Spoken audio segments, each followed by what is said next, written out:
ఈరోజు మన దేశంలో దోపిడీగా మారిన విద్యా వ్యవస్థను సమూలంగా నాశనం చేయాలనే ఉద్దేశంతో కాంగ్రెస్ పార్టీ ఒక బృహత్తరమైన కార్యక్రమం చేపట్టబోతా ఉన్నారు. లోక్సభ ప్రతిపక్ష నేత, కాంగ్రెస్ పార్టీ అధినేత రాహుల్ గాంధీ గారు, కాంగ్రెస్ పార్టీ అఖిల భారత అధ్యక్షులు ఖర్గే గారు, వీరందరూ కలిసి విద్యాసంస్థ, మన భారతదేశంలో విద్యాసంస్థను ప్రక్షాళనం చేయాలనే ఉద్దేశంతో కాంగ్రెస్ పార్టీ ఈ నెల 30 తేదీ నుంచి దేశవ్యాప్తంగా 28 పట్టణాలలో ప్రోగ్రామ్స్ కాలేజీలకు, విద్యాసంస్థలకు వెళ్ళి విద్యార్థులతో వారి యొక్క సమస్యలను, ఇప్పుడున్న విద్యా వ్యవస్థను దాన్ని ఏ రకంగా మారుస్తే అందరికీ అందుబాటులో ఉంటుంది అని ఒక తెలుసుకోవాలనే ఉద్దేశంతో, మార్పు తీసుకురావాలనే ఉద్దేశంతో ఈ ప్రోగ్రాం చేయడం జరుగుతూ ఉంది. మనందరికీ తెలిసిన విషయమే, మన భారతదేశంలో 65% యువత 35 ఇయర్స్ వాళ్ళు ఉన్నారు. మన భారతదేశ యొక్క అభివృద్ధికి కానీ, ప్రపంచంలో ఏ దేశమైన అభివృద్ధి కంటే ఆ యువతనే వాళ్ళు పక్కకు నెట్టబడితే దేశ పరిస్థితి ఏమవుతుంది? మొన్నటికి మొన్న ఇప్పుడు ముఖ్యంగా జరిగింది ఏమైందంటే, నీట్ ఎగ్జామ్ అనేది ఎంతోమంది తల్లిదండ్రులు వాళ్ళ కష్టాన్ని దారబూసి పిల్లల కోసము ధనాన్ని వెచ్చించి వాళ్ళని కోచింగులు పంపించి హాస్టళ్ళలో ఉంచి చదివించి కష్టపడి చేసిన తర్వాత మే 3న ఎగ్జామ్ జరిగితే 12వ తేదీన పేపర్ లీక్ అయిందని దాన్ని క్యాన్సిల్ చేయడం జరిగింది. దానికి మనస్తాపానికి గురై 60-70 మంది పిల్లలు ఆత్మహత్య చేసుకోవడం జరిగింది. ఇది ఎక్కడ లోపం? ఎక్కడి నుంచి జరుగుతూ ఉంది? ఇప్పుడు ఈ గత 12 సంవత్సరాల నుంచి జరిగితే ఎన్ని పేపర్లు లీక్ అయిపోయినాయి, ఎన్ని ఎగ్జామ్స్ క్యాన్సిల్ అయిపోయినాయి, అది నిరుద్యోగం అనేది ఎంత పెరిగిపోయింది. పిల్లలు దేశ భవిష్యత్తును కాపాడుకున్నట్టు పిల్లలు వాళ్ళ ప్రాణాలను బలిగొంటారు. దానికి బాధ్యత ఎవరు? ఇప్పుడు తిరిగి ఎగ్జామ్ రాయాలంటే రాయలేక, ఆ యొక్క ఇంట్రెస్ట్ లేక, తల్లిదండ్రులు పెట్టిన డబ్బులు వృధా అయిపోయి ఎంత బాధపడుతూ ఉన్నారు. ఇవన్నీ దృష్టిలో ఉంచుకొని ఈ నెల 10వ తేదీన రాహుల్ గాంధీ గారు రాజస్థాన్లోని కోటా ప్రాంతంలో పిల్లలతో కలిసి వాళ్ళ మనోభావాలను, విద్యార్థుల యొక్క ఏ రకంగా విద్యా వ్యవస్థను తీసుకురావాలనే ఉద్దేశంతో ఒక పెద్ద ప్రోగ్రాం చేయడం జరిగింది. అది పూర్తిగా సక్సెస్ అయింది. దాన్ని దృష్టిలో పెట్టుకొని దేశవ్యాప్తంగా ఈ నెల 30 తేదీ నుంచి 28 పట్టణాలలో ఈ ప్రోగ్రాం చేయాలని కాంగ్రెస్ పార్టీ నిర్ణయించడం జరిగింది. ఈ రకంగా చూస్తే ఇప్పుడు ఉన్నటువంటి పరిస్థితులలో ఈ గవర్నమెంట్ ఏం చేస్తూ ఉన్నారు? దానికి పూర్తిగా బాధ్యత వహించాల్సింది విద్యాశాఖ మంత్రి.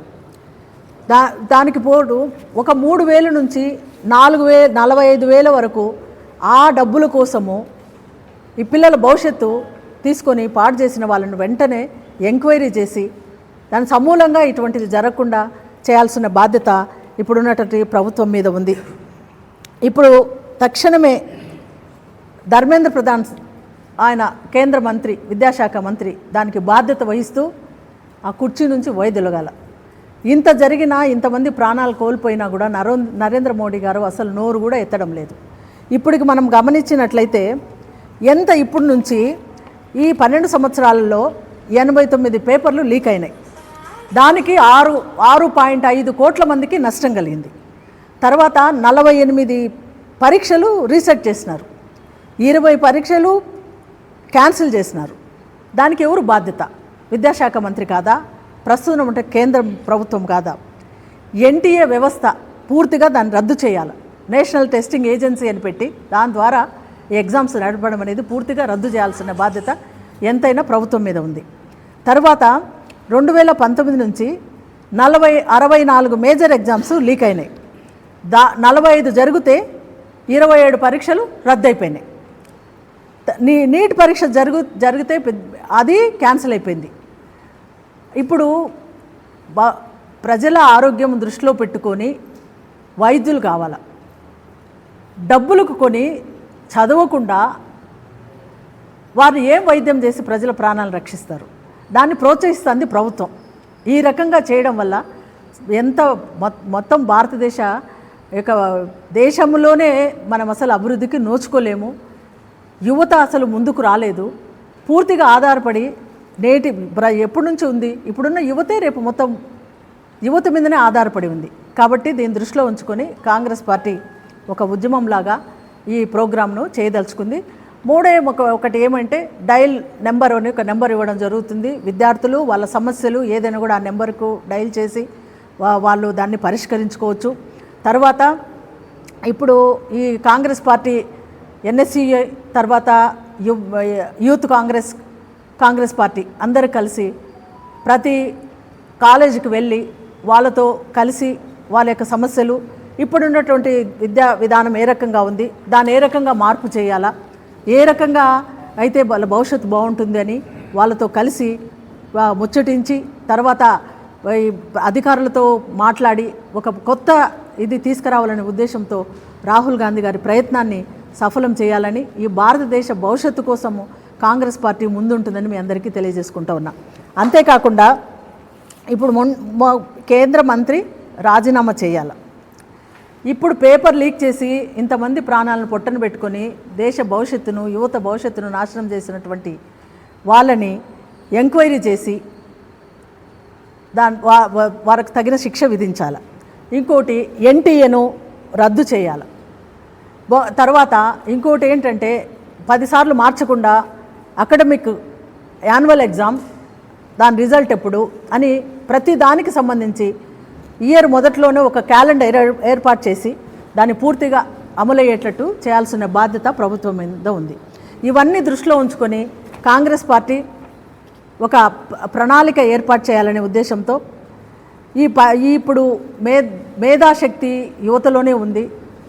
ఇప్పుడున్నటువంటి యువత వల్లనే ఈ దేశం బాగుపడుతుంది, వాళ్ళనే ముందుకు తీసుకురావాలనే ఉద్దేశంతో కాంగ్రెస్ పార్టీ ఈ రకంగా ప్రోగ్రాం చేయడము, 30వ తేదీ నుంచి కాలేజీలలోకి వెళ్ళడము, అక్కడ తర్వాత యూత్ కాంగ్రెస్ ఎన్ఎస్యు వాళ్ళ సహకారంతో వాళ్ళతో కలిసి కాంగ్రెస్ పార్టీ కలిసి మొత్తము నాయకులు అందరూ కలిసి ఈ ప్రోగ్రాం చేసి ఆగస్టు 9న ఢిల్లీలో పెద్ద సభ ఏర్పాటు చేయడం జరుగుతుంది. అందుకని ఒకసారి మనం గుర్తించాలా, ఈ రకంగా ప్రజలందరూ చూస్తూ ఉన్నారు. ప్రతి ఒక్కటి ప్రక్షాళన చేయాలనే ఉద్దేశంతో భారతదేశ అభివృద్ధి కోసము, భారతదేశం కోసం పాటుపడుతూ ఉన్నారు రాహుల్ గాంధీ గారు. అటువంటి నిజాయితీపరుడైన నాయకుడు ప్రధానమంత్రి అయితేనే ఈ దేశం బాగుపడుతుంది. ఊరికే ఏదో కాంగ్రెస్ పార్టీ కోసమని ఎన్ని చేయడం లేదు, ప్రజల కోసం పాటుపడుతూ ఉన్నారు. ఒక పార్టీని అధికారంలోకి తీసుకురావడం కాదు, ప్రజా ప్రభుత్వం రావాలనే దానికోసము పాటుపడుతూ ఉన్నారు. కాబట్టి ప్రజలందరూ దీన్ని దృష్టిలో ఉంచుకోవాలి. నిన్నటికి నిన్న ఆ ఎస్ఐఆర్ అన్నారు, బిఎల్ఓలు ఎవరన్నా ఇంటింటికి వస్తున్నారు. ఎందుకు అది పెట్టిన ఉద్దేశం ఏంటి? ఓటు హక్కు ఎవరిది వాళ్ళు వినియోగించుకోవడానికి కరెక్ట్ రికార్డు చేసుకోవాలా, చనిపోయిన వాళ్ళు ఎవరుంటే వాళ్ళ ఓట్లు తొలగించాలా, వేరే వాళ్ళ ఓట్లు లేని వాళ్ళకు ఓటు హక్కు కల్పించాలనే ఉద్దేశంతో ఈ ఎస్ఐఆర్ పెట్టినారు. బిఎల్ఓలను ఏర్పాటు చేసినారు. బూత్ లెవెల్ ఆఫీసర్స్ వస్తే ఎక్కడికి రావాలా? ఇంటింటికి తిరగాల. పార్టీల తరపున బూత్ లెవెల్ ఏజెంట్లు ఉంటారు, వాళ్ళు ఇచ్చే కంప్లైంట్స్ తీసుకోవాలా, అవన్నీ ఉంటాయి. కానీ ఇక్కడ ఏం చేస్తున్నారంటే బిఎల్ఓలు గ్రామాల్లో పోతే ఒక చావిడి దగ్గర కూర్చుంటారు, లేకుంటే ఎవరన్నా వాళ్ళకు సపోర్ట్ చేసే ఎవరన్నా నాయకులు ఉంటే వాళ్ళ దగ్గర కూర్చొని రాసుకుంటారు. నీకు ఎట్లా అక్యురేట్గా ఎట్లా తెలుస్తుంది ఎవరు కరెక్ట్ ఏది అనేది? ఎవరు చెప్తేనే వింటా, మళ్ళీ పాతదే రిపీట్ అవుతుంది. ఇది నామకే వాస్తి పెట్టడం ఆ ఎస్ఐఆర్. ఇది కూడా కాంగ్రెస్ పార్టీ పూర్తిగా ఖండిస్తూ ఉంది. బిఎల్ఓలు ప్రతి ఇంటికి వెళ్ళాలా, ప్రతి ఇంట్లో ఎంక్వైరీ చేసుకోవాలి, వాళ్ళు ఓన్గా తీసుకోవాలా. తర్వాత పార్టీ తరఫున వచ్చే ఏజెంట్లు అవి ఏమైనా అబ్జెక్షన్ చెప్పి వాళ్ళు ఇచ్చేది రిపోర్ట్ వాళ్ళది ఇస్తారు. కాబట్టి ప్రతి ఒక్క దాంట్లోనూ లొసుగుంది. ముఖ్యంగా ఇప్పుడు బాధాకరమైన విషయము విద్యార్థులదే చాలా బాధాకరంగా ఉంది. వాళ్ళ భవిష్యత్తే ఈ దేశానికి ఉపయోగపడేది. కాబట్టి వారి కోసం పోరాడాలనే ఉద్దేశంతో ఈ ప్రోగ్రామ్స్ చేయాలని కాంగ్రెస్ పార్టీ మాకు మల్లికార్జున ఖర్గే గారు, రాహుల్ గాంధీ గారు ఏర్పాటు చేసినారు. ఈ రకంగా మేము ప్రజల్లోకి వెళ్తాము. దీని ప్రణాళిక ప్రకారము చేయడం ఉంటుందని పత్రికాపూర్వకంగా నేను తెలియజేసుకుంటా ఉన్నా. ఇంకొకటి అందరికీ విన్నవించుకుంటా ఉన్నా మీడియా ద్వారా, దయవుంచి మన దేశాన్ని కాపాడే నాయకుడు రాహుల్ గాంధీ గారు, కాంగ్రెస్ పార్టీ దాన్ని దృష్టిలో ఉంచుకోవాలని రాబోయే ఎలక్షన్లలో మీరు దాన్ని సహకరించినట్లే ప్రజలు దేశం బాగుపడుతుంది. ఈ 15 ఏళ్లలో ఈ 3 టర్ములలో అంటే బాగున్న పరిస్థితి అంటూ లేదు. ప్రతి దాంట్లో సమస్యలే. నిరుద్యోగం అంతా పెరిగిపోయింది. 3,000 మంది ఎగ్జామ్ రాస్తే దాంట్లో అయ్యేది ఒక్కరు ఐఏఎస్, 12 మంది ఎంతమందో ఇంజనీర్లు అవుతారు, ఒక 180 మంది డాక్టర్లు అవుతారు. అంత వ్యవస్థ అంతా డబ్బులు, చదువులకు అంటే అన్ని ప్రైవేటీకరణ, గవర్నమెంట్ స్కూల్స్ అన్నీ మూసేస్తూ ఉన్నారు. ఇది లేకుండా అందరికీ సమానంగా ఉన్నవాళ్ళు లేని వాళ్ళని లేకుండా ఉన్నత విద్యావకాశము అన్ని ప్రభుత్వ పాఠశాలల్లో అందరికీ సమానంగా ప్రతి ఒక్కరు వారి నైపుణ్యం బట్టి ముందుకు వచ్చే విధంగా ఉండే విద్యా వ్యవస్థను ఏర్పాటు చేయాలనే ఉద్దేశం కాంగ్రెస్ పార్టీకి ఉంది, మా నాయకుడు రాహుల్ గాంధీ గారికి ఉంది. కాబట్టి దేశ భవిష్యత్తును దృష్టిలో ఉంచుకొని యువతను ప్రోత్సహించాలా, విద్యార్థులను ప్రోత్సహించాలనే ఉద్దేశంతో ఈ ప్రోగ్రాం చేయడం జరుగుతుందని మీ అందరికీ తెలియజేసుకుంటూ అందరూ సహకరించాలని కోరుకుంటూ ఉన్నాను. Thank you అనండారు.